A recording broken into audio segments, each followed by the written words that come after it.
Bueno, muy buenas tardes. Y gracias también por la invitación de poder participar en esta conferencia. Yo también estoy optando para hablar español, aunque yo sé que no es perfecto. Y no puedo hablar tan rápido en español como en inglés, pero así vamos.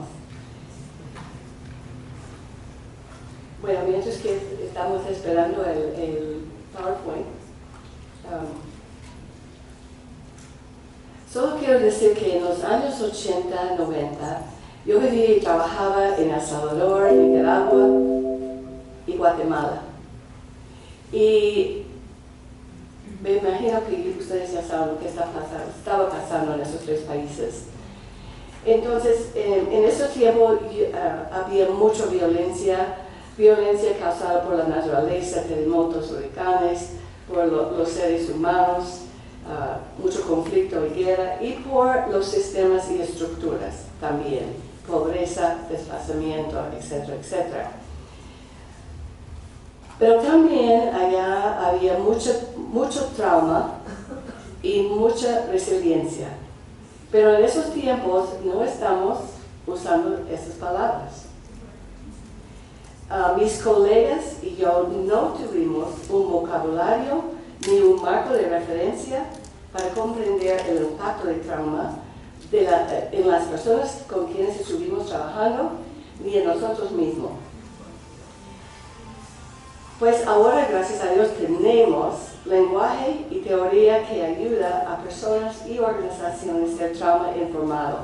Y por eso yo voy a enfocar mis comentarios hoy en el trauma como un componente esencial en la transformación de violencia, sea aquí en México, los Estados Unidos, Nicaragua, bueno, en todos esos países que estamos oyendo ahorita. Yo solo escogí esos tres porque son muy recientes el trabajo que he hecho allá. Y hoy voy a tratar de, en pocas palabras, compartir unos componentes clave de un programa que integró trauma, el conflicto, la justicia y resiliencia.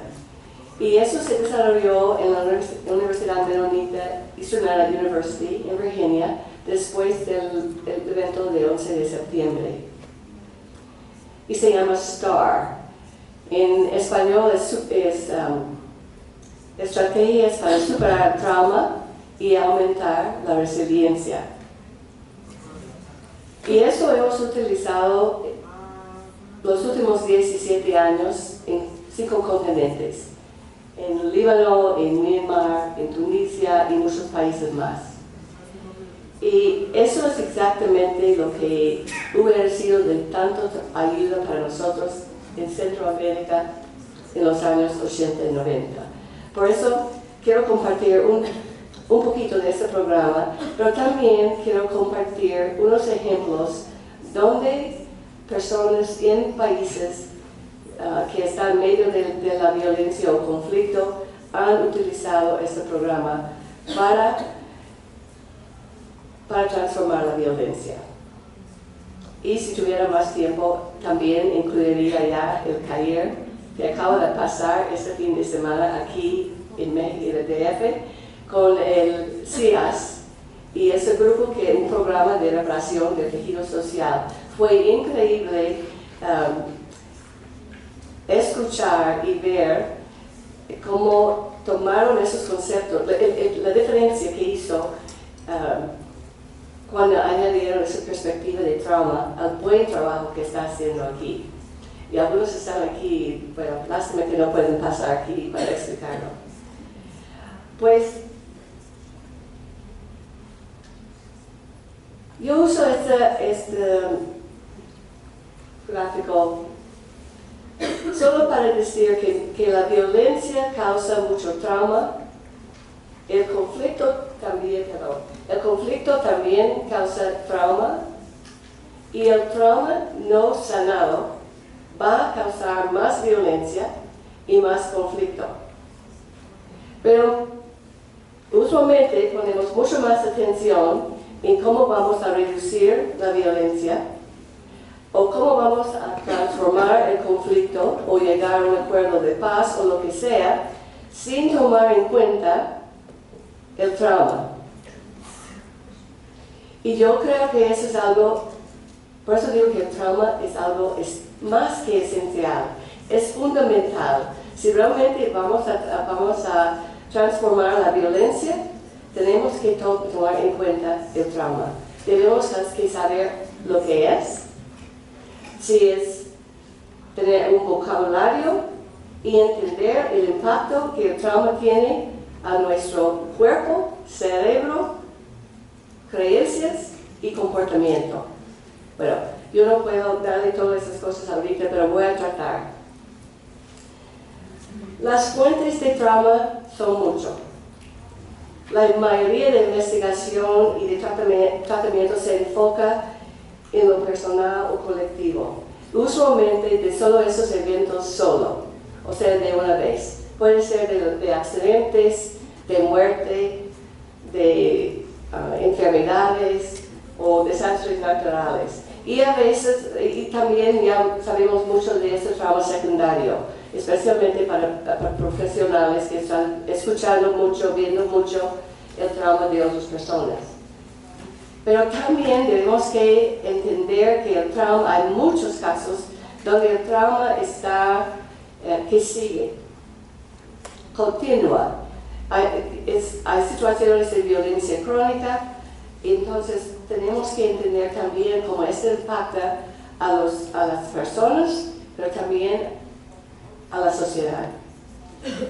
Entonces estamos tratando de ampliar el conocimiento de dónde viene ese trauma. Entonces incluimos estos 5 más y no puedo explicar todos, pero voy a mencionar el trauma por participación o por perpetración. Yo creo que ya estaba hablando de eso hace un rato, pero también eso de las violaciones de la dignidad. Esto es algo que Donna Hicks ha escrito mucho en su libro de dignidad y realmente eso impacta el cerebro y cuerpo igual que otro accidente o otra cosa de trauma. Y yo creo que especialmente cuando estamos hablando de construcción de paz, eso es sumamente importante porque muchas veces las personas se actúan en una manera, o sea, se les para en ellos una memoria de una violación de dignidad hace años y no sabemos ni dónde viene su resistencia, no querer participar, pero tiene mucho que ver con el dolor, la herida que existe de este trauma que le ha pasado hace años. Bueno, estos otros aquí, trauma histórico, esos son esos traumas que han pasado hace años. Y usualmente, bueno, hay mucho silencio y se van pasando por generación a generación. Igual, eso de trauma cultural y estructural. Pero allá podemos tener otros 20 minutos hablando de esas causas de trauma. Pero en el programa de START tenemos un modelo que usamos que es de 3 partes. Y la primera parte solo es la experiencia de trauma. Y allá son unas reacciones comunes después de un evento traumático. La única cosa que va a pasar, no importa dónde sea, es esto primero aquí, de esos cambios fisiológicos, eso de pelear, huir o congelarse. Eso va a pasar porque son reacciones automáticas. Las demás reacciones pueden ser que pasamos por la misma experiencia y a mí me va a causar quizás enojo o una pérdida de sentido, y para otra persona puede ser que están en una situación de pánico o un deseo de venganza. O sea, esas son reacciones normales y entonces esta ayuda a las personas a ver que no son locos ni locas, que realmente eso es normal que está pasando. Y si tenemos maneras de liberar esta energía de sobrevivencia que se crea con esos cambios fisiológicos, podemos pasar por esa experiencia, o si tenemos a alguien con quien hablar para ayudarnos a hacer sentido de lo que hemos pasado, eso significa que quizás podemos ir en un camino de sanación. Pero muchas veces lo que pasa es que el trauma se queda no sanado o no atendido. Entonces lo que pasa es que esa energía muchas veces se dirige en una o dos direcciones. Uno es, se puede dirigir esa energía dentro de uno mismo, en contra de uno mismo, o sea, de autoinfligido. Y eso es cuando estamos haciendo daño a nosotros mismos, ¿verdad? O la otra cosa es que nos dirigimos esta energía en contra del otro. Entonces, cuando hacemos esto, cuando estamos actuando por afuera, lo que estamos haciendo es haciendo daño, otro evento traumático, a otro individuo o grupo, y dependiendo de lo que este grupo o individuo hace con este dolor, esta herida, pueden hacer daño a ellos mismos o a otras familias, o a otras personas. Entonces, lo que estamos haciendo ahorita, lo que está pasando en nuestro mundo ahorita, es que estamos dando vueltas en esos ciclos de violencia a todos niveles, a nivel familiar, en las organizaciones, en las comunidades y en las naciones. El padre,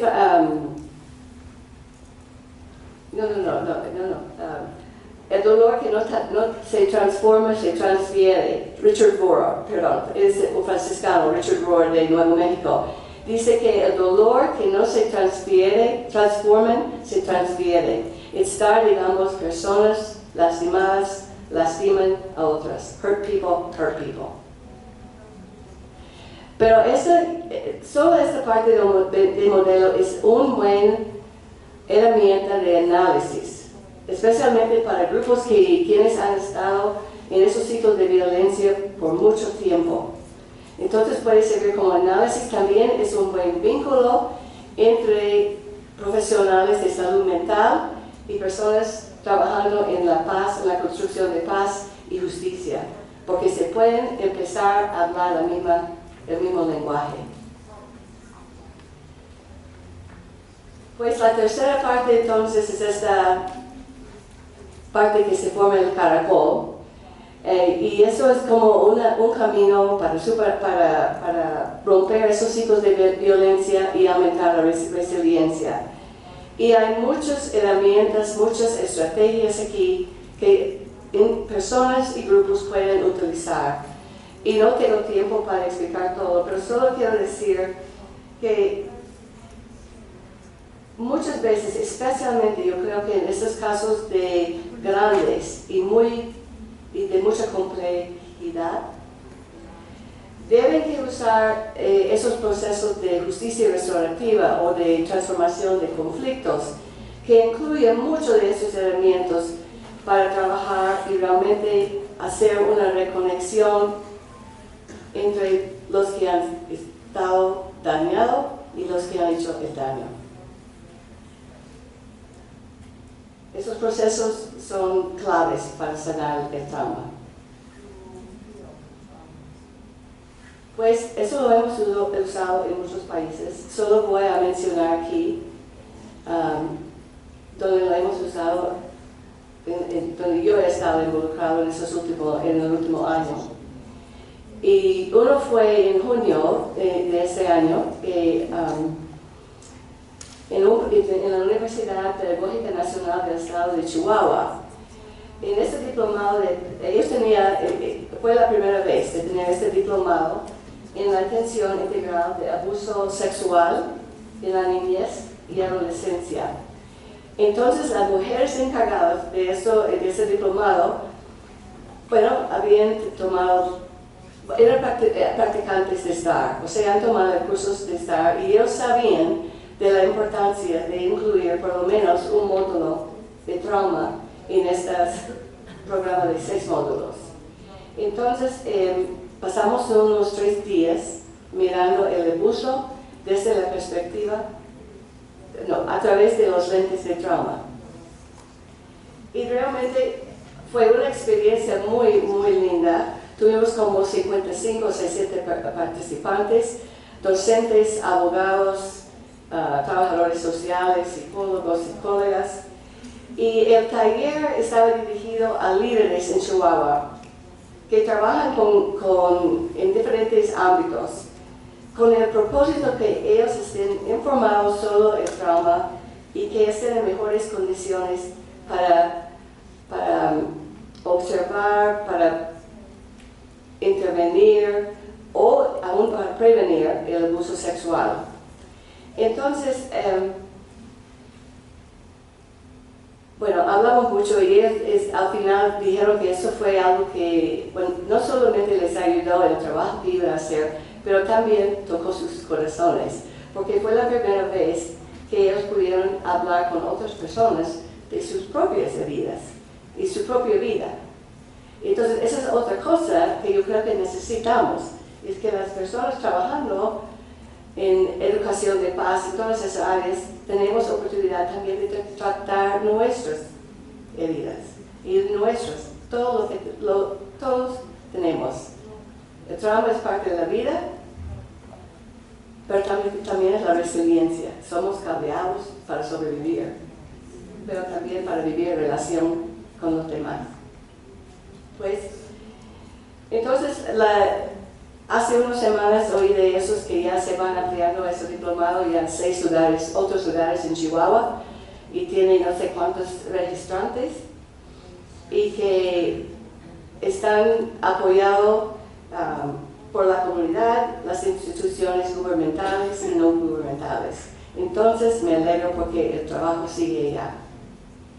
Pero también yo sé que los Estados Unidos no estaba en el título de mi ponencia, pero tuve que ponerlo porque cuando yo estaba en Chihuahua, en una o dos entrevistas, siempre hubo preguntas en cuanto a la prevalencia de abuso y violencia sexual en México en comparación a los Estados Unidos, asumiendo que es peor México.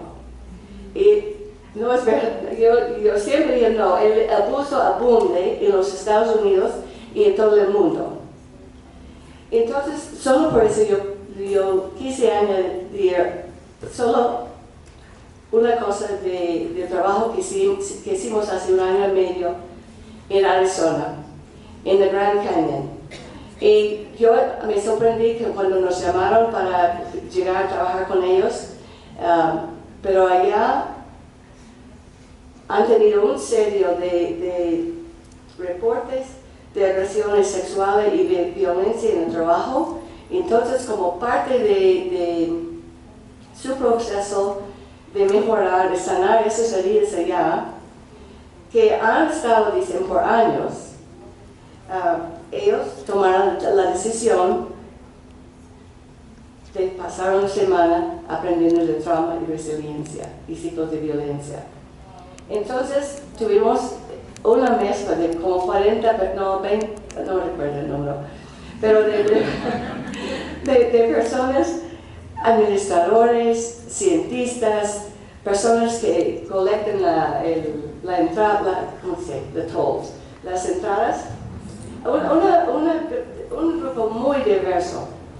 Y ya estaban hablando de sus experiencias, pero también tratando de ver cómo se puede sanar esas heridas. Entonces se enfocaron mucho en la justicia restaurativa y las preguntas de la justicia restaurativa. Entonces, ¿quién ha sido dañado? ¿Qué necesitan? ¿Quién tiene la obligación de satisfacer esas necesidades? ¿Y cuál es un proceso para involucrarse a todas las voces que deben estar involucrados en reparar la situación? Y realmente cada grupo tenía una larga lista y ellos empezaron a trabajar y la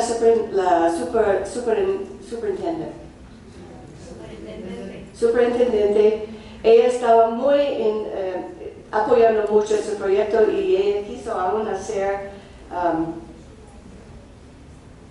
equipos de consejeros de trauma, ¿verdad? Y hace, no sé, un mes, 2 meses, salió un artículo en el Outside Online, The Woman Ending Harassment in the Grand Canyon. Y es un buen artículo si quieres saber más de esta situación allá y cómo están luchando para sanar la situación, se puede leerlo allá. Pero también hace una semana otra amiga me mandó una nota diciendo que ya están tratando de empujar a ese superintendente afuera de su puesto. Entonces, no sé exactamente qué pasa ahorita, solo sé que espero que el trabajo ya de sanar trauma, romper ciclos de violencia, especialmente de violencia, abuso sexual, puede seguir, porque hay más que hacer. Y por fin, quiero compartir en Nicaragua. Recientemente, en agosto, yo estuve allá y no tengo ni fotos, ni entrevistas, ni nada, por la seguridad, y ni voy a mencionar nombres. Pero en abril, después de esta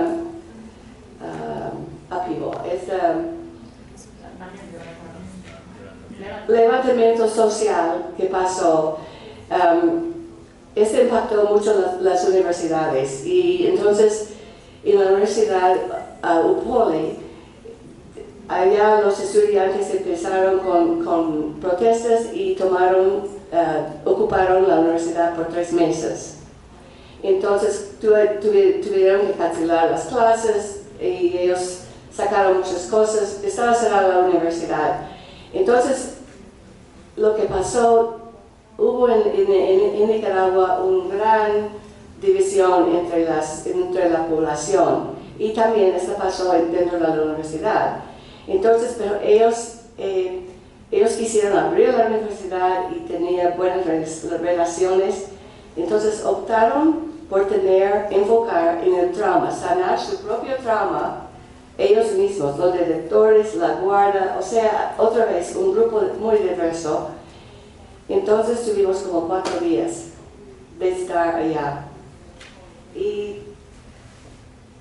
bueno, llegaron muy tristes, sin confianza en nadie, sin sonrisas, con mucha incertidumbre, pero ya a trabajar juntos el día siguiente con sonrisas, y en el 4 días salieron totalmente diferentes.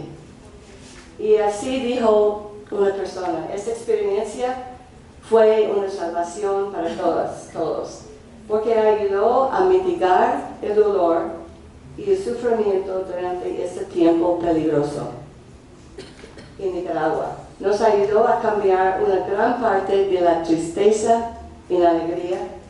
Fue una experiencia milagrosa. Entonces, para mí,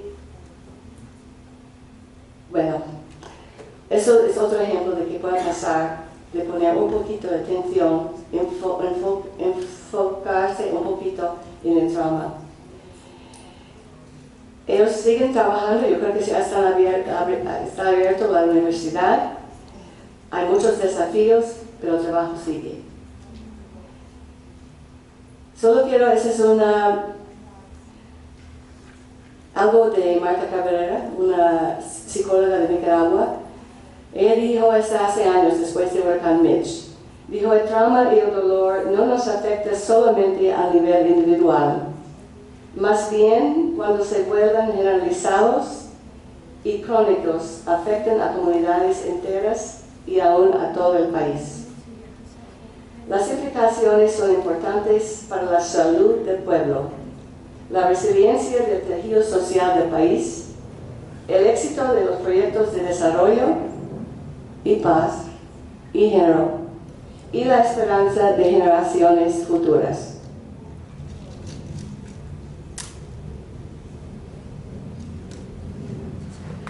La conciencia del trauma es esencial para el bienestar individual, comunitario y social.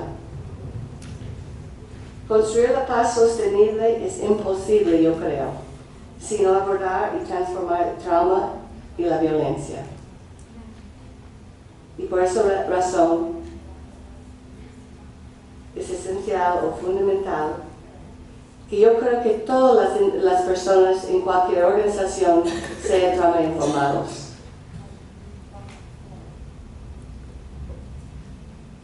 Y para concluir, tengo que enseñarle a mi nieto, Elías Alejandro.